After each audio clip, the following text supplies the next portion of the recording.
শবে বরাতের রাতে আপনি যে আমলগুলো করতে মোটেও ভুলবেন না। শবে বরাতের দিনে এবং রাতে এই আমলগুলো খুবই গুরুত্বপূর্ণ। রাসূল সাল্লাল্লাহু আলাইহি ওয়াসাল্লাম নিজে এই আমলগুলো করেছেন। কি আমল?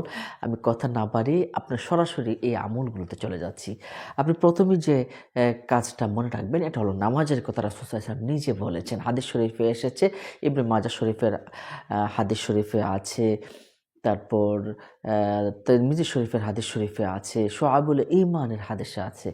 যে রাসূল সাল্লাল্লাহু আলাইহি সাল্লাম বলেছেন, যখন তোমাদের কাছে অ্যা মধ্যবর্তী শাবান মাসের মধ্যবর্তী সময়টা আসবে, তারিখটা আসবে, তখন তোমরা কি করো? কুমু লাইলাহা, তোমরা রাতের বেলা দাঁড়িয়ে যাও।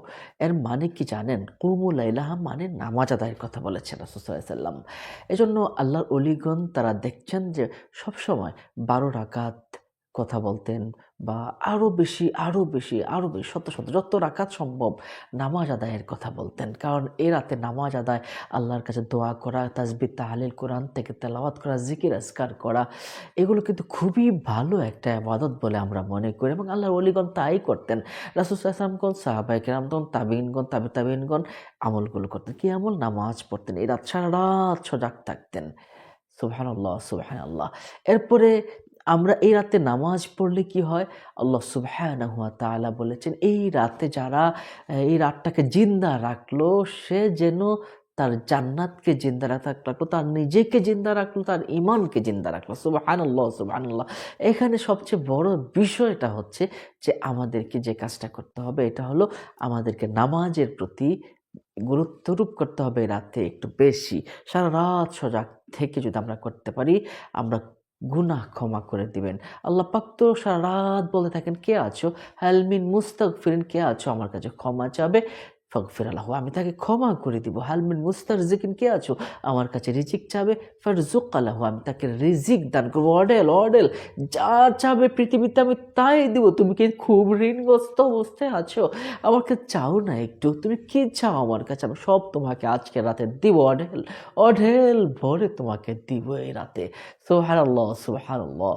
তাহলে এই রাত তো চাওয়ার রাত। তাহলে কেন আমরা ঘুমিয়ে কাটবো? এজন্য নামাজের কথা বলছি। ২ নাম্বার হলো রোজা রাখার কথা। রাসূল সাল্লাল্লাহু আলাইহি ওয়াসাল্লাম বলেছেন যে, "কুমু লাইলাহা ওয়া সুমু নাহারাহা।" তোমরা দিনের বেলায় রোজা রাখো। সুবহানাল্লাহ, সুবহানাল্লাহ। রোজা রাখলে কি হয়? রাসূল সাল্লাল্লাহু আলাইহি ওয়াসাল্লাম বলেছেন, যে ব্যক্তি অ্যা শাবান মাসের মধ্যবর্তী অর্থাৎ শবে বরাতের দিনের বেলা রোজা রাখবে, লাম তামসাসহু নার আবাদা, তাকে কখনো দুজকের আগুন স্পর্শ করবে না। সুবহানাল্লাহ! কি, কি কঠিন একটি কথা দেখেছেন? রোজার কি পাওয়ার, কি শক্তি, কি পাওয়ার, কি শক্তি! একটা আগুন যেমন শুকনো কাঠকে জ্বালিয়ে পুড়ে অঙ্গার বানিয়ে ফেলে, ঠিক তেমনিভাবে রোজা মানুষের গুনাহকে অঙ্গার বানিয়ে ফেলে। সুবহানাল্লাহ! এরপর রাসূল সাল্লাল্লাহু আলাইহি ওয়াসাল্লাম আরেকটি আমল করতেন শবে বরাতের রাতে। তিনি কবর জিয়ারত করতেন। আয়েশা সিদ্দিকা রাদিয়াল্লাহু তাআলা আনহা তার ঘরের ভিতরে পেলেন না। তখন খুঁজতে, খুঁজতে জান্নাতুল বাকিতে গিয়ে পেলেন। দেখেন যে তিনি দাঁড়িয়ে, দাঁড়িয়ে কান্না করছেন, কবর জিয়ারত করছেন। আহ! এই কবরে তো আমাদেরকে একদিন যেতে হবে। এই কবর যেতে হবে আমাদেরকে একদিন।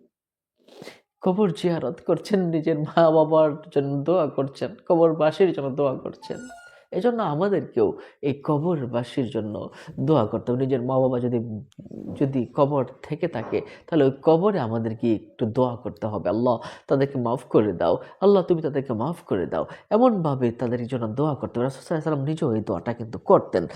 আবার আরেকটা আমল আছে। এটা হলো আমরা ওই রাতে যদি আমরা আ গরিব দুঃখীদেরকে খাবারের ব্যবস্থা করে দিই অথবা ভালো উন্নত মানের খাবারের ব্যবস্থা করতে পারি। এটাও একটা ভালো একটা ইবাদত। এটাও এর মানে এই নয় যেন সারারাত আপনি শুধু খাবারের আয়োজন করলেন, নিজে কিছু ইবাদতবন্দি করলেন না, এটা যেন না হয়।